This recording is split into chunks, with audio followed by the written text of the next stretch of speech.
흰 채로 지나가지 않는 날짜들이 있다. 그 날짜들은 보이지 않는 무게를 지니고 있으며 마치 시간 자체가 그 안에 정지된 채 조용히 드러날 순간을 기다리고 있는 듯하다. 그리고 그 순간이 도래할 때 그것은 천둥처럼 요란하게 오지 않는다. 오히려 가시적인 경계를 넘어 속삭이듯 찾아온다. 그렇게 서울 인근 산속에 홀로 머물던 한 무당은 30년 넘게 이어온 영적 수행의 침묵을 깨고 목소리를 높였다. 샤머니즘 세계에서 존경받던 그녀는 단 한 번도 구체적인 날짜를 언급한 적이 없었다. 늘 상징으로, 계절로, 미묘한 징후로 말해왔을 뿐이다. 그러나 그날 밤 눈을 감고 형언할 수 없는 힘에 사로잡힌 몸으로 그녀는 말했다. 8월 3일 해는 떠오르지 않을 것이다. 그리고 일본은 바다에 삼켜질 것이다. 그 자리에 있던 사람들은 얼어붙었다. 두려워서가 아니라 알아보았기 때문이다. 그것이 평범한 말이 아니라는 것을. 전통에 따르면 무당이 특정 날짜를 명확히 지목하는 순간 그것은 무당 개인의 말이 아니다. 그것은 영의 말이며 신성한 에너지가 인간의 입을 통해 말하는 것이다. 그래서 그녀가 그 말을 내뱉는 순간 공기 중에 무언가가 바뀌었다. 시간조차 그녀의 말을 듣기 위해 멈춘 듯한 느낌. 그녀가 이어서 전한 말은 상징적인 예언이 아니었다. 그것은 묘사였다. 구체적이고 날것이며 고통스러울 만큼 분명한 묘사. 도쿄 위의 하늘은 피처럼 붉게 물들 것이다. 짙고 숨막히는 붉음. 그 색이 도시를 덮을 때 모든 것이 침묵에 잠길 것이다. 비명도 없고 사이렌도 없다. 오직 공허. 그리고 그 공허 속에서 붕괴가 시작된다. 바다는 소란스럽지 않게 움직인다. 거센 파도가 아닌 음산한 존재처럼 마치 깊은 심연 속에 오랫동안 잠들어 있던 무언가가 깨어나는 듯. 그녀는 그것을 바다의 심장이라 불렀다. 그 심장이 더욱 세차게 고동치고 그 피가 하늘로 치솟으며 그 순간이 도래하면 땅은 내부에서부터 흔들릴 것이라 했다. 그 이미지들은 상징적이지만 너무나 현실적인 무언가를 암시하고 있었다. 일본의 전문가들은 이미 8월 초가 일본 해안 중 가장 민감한 지질 압력의 정점과 겹친다는 점을 경고하고 있었다. 정부도 알고 있었다. 지진학자들도 알고 있었다. 그러나 누구도 그것에 이름을 붙일 용기를 내지 못했다. 무당은 그 이름을 말했다. 그리고 그 이름과 함께 단순한 예언을 넘어선 무언가를 드러냈다.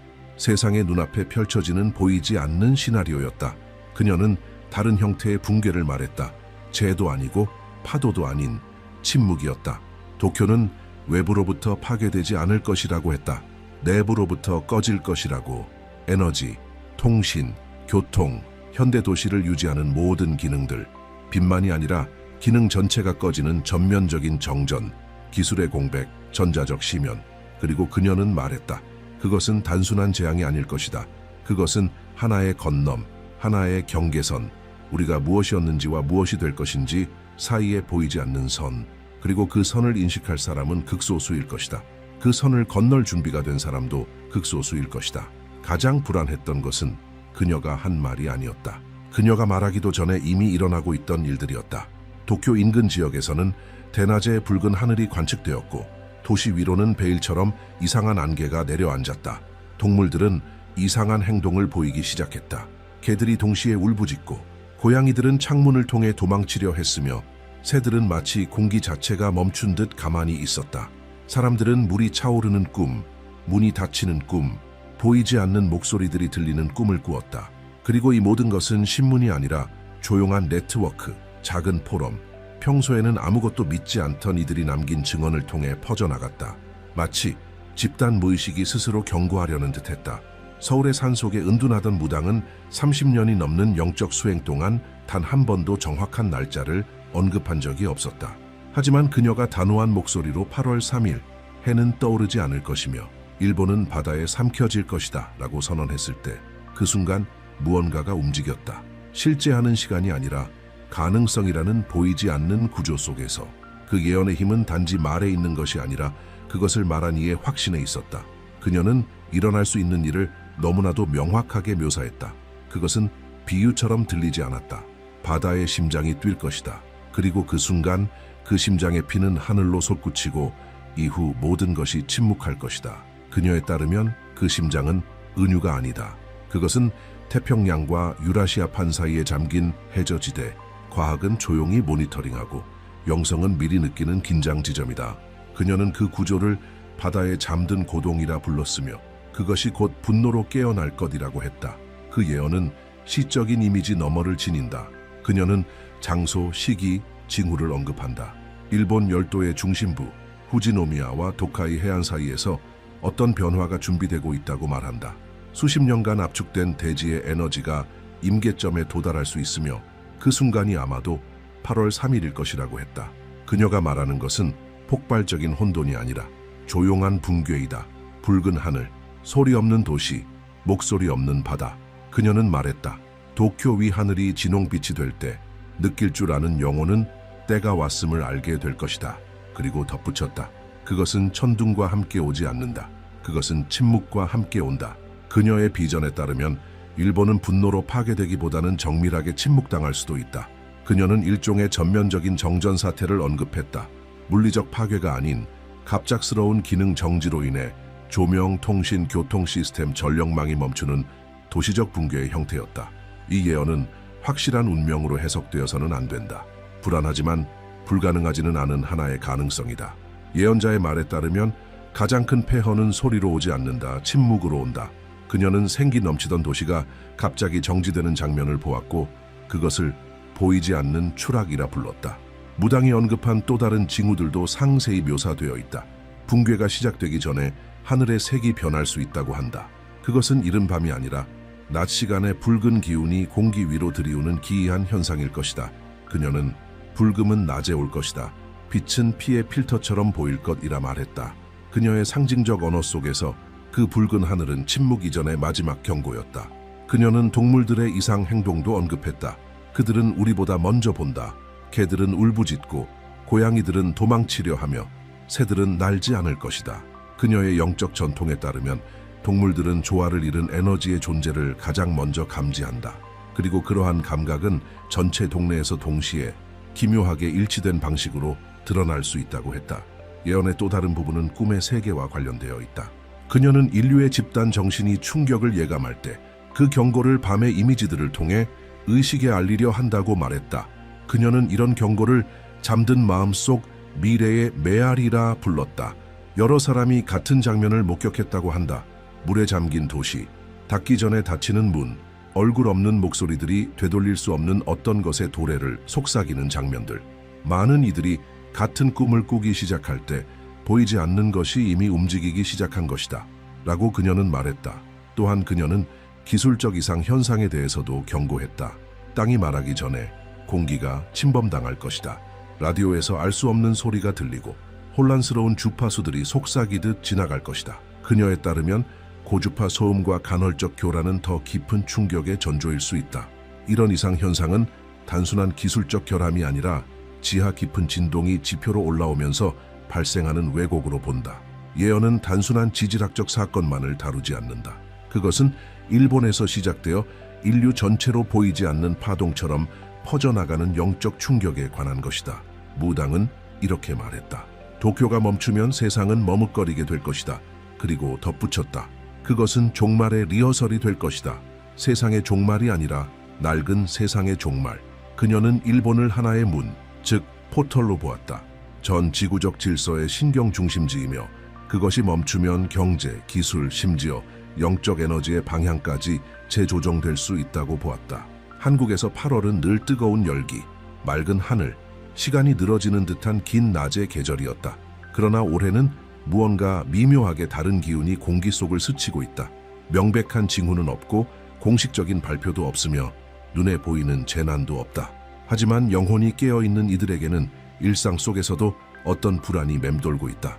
남부 지방의 오래된 사찰들에서는 일부 스님들이 조용히 말한다. 바람이 때보다 먼저 방향을 바꾸었다. 노련한 농부들은 비의 주기가 어긋난 것 같다고 느낀다. 구름이 설명할 수 없는 무게를 지닌 듯하다고. 무당의 예언은 일본만이 아닌 그 충격이 바다를 넘어 퍼지는 반향에 대해서도 말한다. 그녀는 일본이 침묵할 때 그 진동이 바다를 건너와 하나의 영적 부름처럼 한국에 닿을 것이라 말했다. 그녀는 그 순간을 동쪽을 스치는 그림자라고 불렀으며 그것을 처음으로 감지할 사람들은 목소리가 없는 자들, 겸손한 자, 잊힌 자, 민감한 자들일 것이라고 했다. 그녀에 따르면 이는 단순히 자연재해를 기다리는 것이 아니다. 일본 열도에서 시작되는 진동의 변화, 시간의 균열처럼 물 위를 건너오는 그 파장이 한국의 대지에 직접적인 영향을 줄 것임을 인지하는 것이 핵심이다. 이웃의 충격은 잠든 형제의 각성을 불러올 것이다. 그녀는 도쿄의 침묵이 곧 한국의 영적 활성화의 시작이라고 보았다. 8월 초, 이미 몇 가지 작은 현상들이 사람들의 호기심을 자극하고 있다. 지진도 없고 폭발도 없다. 하지만 서로 알지 못하는 이들 사이에서 같은 꿈이 반복적으로 등장하고 있다. 부산의 한 심리학자는 4명의 환자가 거의 동일한 꿈을 묘사했다고 전했다. 하얀 빛의 터널이 검은 연기의 장막에 막히고 그 후 익숙하지 않은 공간에서 벗어나야 한다는 강한 긴박감을 느끼는 꿈이었다. 전주의 한 사찰에서는 젊은 스님 몇 명이 야간 명상 중 공통된 비전을 경험했다. 깊은 뿌리를 가진 나무가 흔들리고 땅속에서 푸른 불꽃이 솟아오르는 장면이었다. 이러한 증언들은 선정적인 목적으로 나온 것이 아니었다. 그것들은 경외심 속에서 조용히 속삭여졌고 고대 영적 전통을 연구하는 이들에 의해 기록되고 교차 분석되었다. 그리고 그 분석 끝에 푸른 불꽃이라는 상징은 오래전부터 한국 샤머니즘 문헌에 등장해왔으며 외부에서 오는 거대한 충격 이후 시작되는 정화의 전조로 여겨졌다는 사실이 밝혀졌다. 무당은 이렇게 말했었다. 푸른 불꽃이 한국 땅에서 솟아오를 때 시간은 눈앞에서 휘어질 것이다. 그녀는 한국이 이웃 국가들의 붕괴를 단순히 견뎌내는데 그치지 않고 오랫동안 잠들어 있던 영적 역할에서 깨어날 것이라 믿었다. 그리고 그 각성은 궁궐이나 번화한 도심에서 시작되지 않을 것이며 조용한 옛 골짜기들 속에서 일어날 것이라 말했다. 그녀는 구체적인 장소까지 언급했다. 무주의 산들, 잔잔한 낙동강과 안동의 들판 사이에 숨겨진 잊힌 사찰들, 외부 세계가 혼란에 빠질 때 그 장소들이 영적 에너지의 고정점이 될 것이라고 했다. 고요한 땅의 중심에서 영혼이 솟구칠 것이다. 군중이 없는 곳에서 보이지 않는 명령이 태어날 것이다. 라고 그녀는 선언했다. 예언은 또 하나의 중요한 주제를 건드린다. 바로 남북한의 분단 문제다. 그녀는 일본의 붕괴 이후 예상치 못한 틈이 생길 수 있다고 시사했다. 그것은 정치적 움직임에 의한 것이 아니라 인간의 논리를 따르지 않는 더 큰 힘에 의한 보이지 않는 재편성 때문일 것이라 했다. 북쪽의 장벽은 떨릴 것이다. 무기로 인해 아닌 침묵으로 인해 갈라졌던 심장은 같은 실에 이끌릴 것이다. 그녀는 일본의 충격이 동아시아 전체에 깊은 재정렬을 일으킬 수 있다고 보았다. 공급망, 전략적 동맹, 세계의 관심, 모든 것이 이동할 수 있다. 그리고 그 흐름 속에서 한국은 선택을 강요받을 것이라 말했다. 과거의 경로를 따를 것인가? 아니면 동아시아의 영적 도덕적 재구성의 중심 역할을 맡을 것인가? 하지만 그 길은 결코 쉬운 여정이 아니다. 그녀는 이 과정이 혼란과 두려움, 그리고 집단 영혼의 구조를 향한 공격과 함께 올 것이라고 경고했다. 회색 안개의 혼란이 마음을 덮을 것이다. 가장 큰 위험은 땅에도 물에도 있지 않다. 가장 무서운 적은 주의를 잃는 것에 있다고 했다. 그들은 하늘을 보며 불을 기다릴 것이다. 그러나 다가오는 것은 피로, 의심, 머뭇거림이다. 그리고 내면에 단단히 서 있지 못한 자들은 대낮에도 길을 잃게 될 것이다. 그녀는 그렇게 경고했다. 무당은 외형상 평온해 보일 수 있는 시대 속에서 윤리적 영적 공동체적 붕괴가 조용히 일어날 수 있음을 말하고 있었다. 그리고 재건의 시기 이전에 조용한 정화의 시간이 찾아올 것이라고. 그녀의 말에 따르면 일본은 2가지 형태의 붕괴를 동시에 마주할 수 있다. 그녀는 이것을 불과 물의 결합이라 불렀다. 첫 번째 정령은 뜨겁고 성급한 힘, 땅속 깊은 곳에서 터져나오고자 하는 충동. 두 번째는 느리고 깊은 흐름, 아무 경고 없이 도시를 침범하는 조용한 해일. 불이 깨어날 때 산이 말할 것이다. 물이 솟아오를 때 잎들은 침묵할 것이다. 그녀는 이 힘들의 결합이 일본 열도 아래에서 일어날 것이며 그것은 갑작스러운 공격이 아니라 잊힌 힘들의 재결합이라고 했다. 그녀는 후지산에 대해 이야기하며 그것을 더 이상 기다릴 수 없는 잠든 영혼이라 표현했다. 산은 파괴를 원하지 않는다. 다만 세상이 무시해온 압력을 해방시키려 한다는 것이다. 일본 국립지질연구소의 최근 보고에 따르면 후지산 아래에서는 깊은 곳에 미세한 지진 움직임과 느린 파동, 원인을 알 수 없는 지하 소음이 관측되고 있다. 과학은 이것을 자연주기의 일부로 본다. 그러나 무당에게 이는 산의 숨결이 거칠어졌다는 신호다. 바다 아래에서는 그녀는 바다의 심장이 피로 뒤집히는 장면을 보았다. 그 피는 문자 그대로가 아닌 진동이다. 하늘로 솟구치는 압력 형태의 에너지 흐름. 그녀가 바다가 자신의 혈관을 뱉을 것이다 라고 말할 때 그것은 태평양판과 필리핀판 사이에 가능성 있는 단층, 즉 난카이 해구를 의미한다. 이 지역은 이미 전문가들 사이에서 최대 30m의 해일을 일으킬 수 있는 대지진 발생 가능성이 경고되고 있다. 이 예언은 과학을 무시하지 않는다. 오히려 그것을 통과하며 과학이 아직 입증하지 못한 것을 영성이 먼저 감지하고 있는 것이다. 그러나 그 이후에 올 것, 그것이야말로 보이지 않는 것이다. 무당은 말했다. 붕괴는 폐허에서 끝나지 않는다. 사람들이 시선을 다른 곳으로 돌리는 순간부터 시작된다. 일본은 고통을 겪게 될 수도 있다. 그러나 한국은 부름을 받을 것이다. 자비로도 권력으로도 아닌, 그러나 그것은 영적 기억 때문이다. 그녀는 설명했다. 하나의 강대국이 침묵에 들어설 때 다른 하나는 반드시 말해야 한다. 그리고 그 동쪽에서 울릴 목소리는 대통령도 지도자도 아닌 내면에서, 영혼에서 올 것이라고. 한국은 닿게 될 것이다. 피해자로서가 아니라 증인으로서.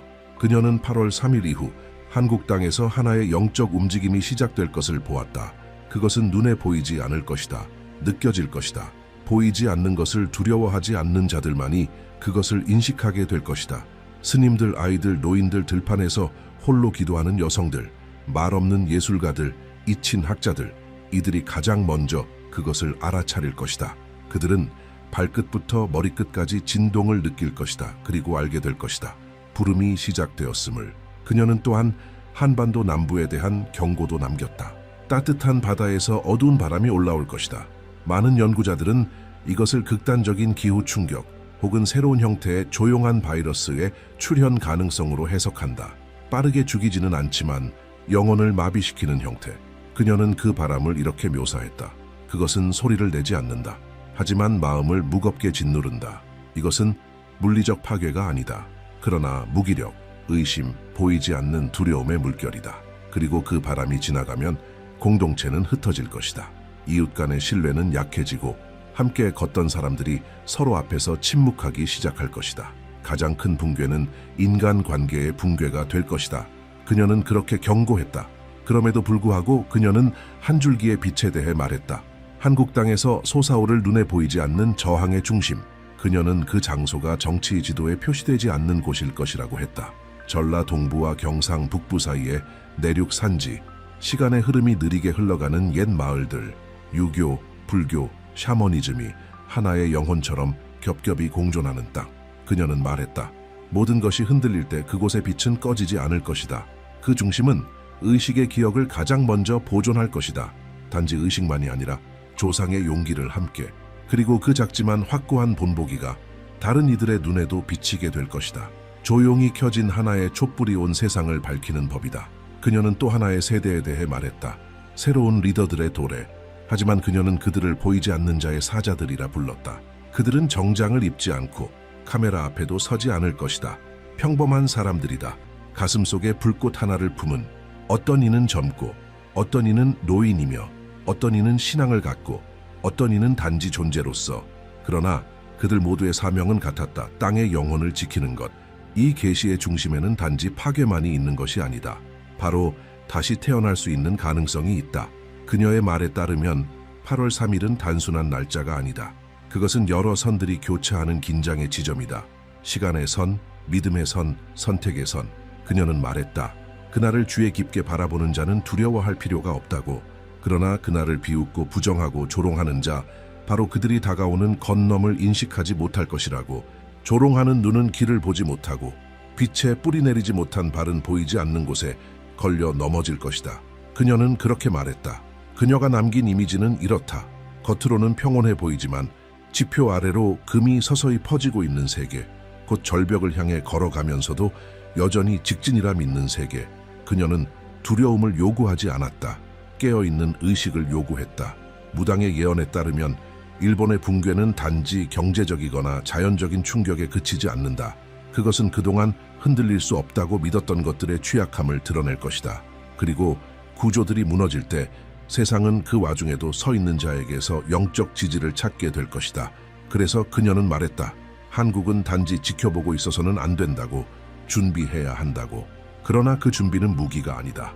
전략도 아니다. 존재의 힘이다. 잊혀진 가치들, 단순한 의식들, 노인들의 지혜, 성지의 바위, 거의 아무도 펼치지 않는 오래된 책들에 담긴 조용한 힘이다. 그녀는 말했다. 빛은 새로 지은 절에서 오지 않을 것이다. 먼지 덮인 옛 제단에서 솟아날 것이다. 그렇게 그녀는 길을 가리켰다. 다가오는 부름은 미묘하다. 그것은 천둥 소리로 오지 않는다. 그것은 매일의 선택으로 온다. 그녀는 말했다. 새로운 시대는 공식 발표로 시작되지 않는다. 누군가가 반응 대신 경청을 택할 때 시작된다. 누군가가 아무도 보지 않아도 어둠 속에 촛불 하나를 밝히는 순간 시작된다. 누군가가 조용히 내면에서 일어서는 순간 시작된다. 이것이 바로 건nom의 본질이다. 그리고 이것이 한국이 예언의 중심에 선 이유다. 그녀에 따르면 이 나라는 잠든 무언가를 품고 있다.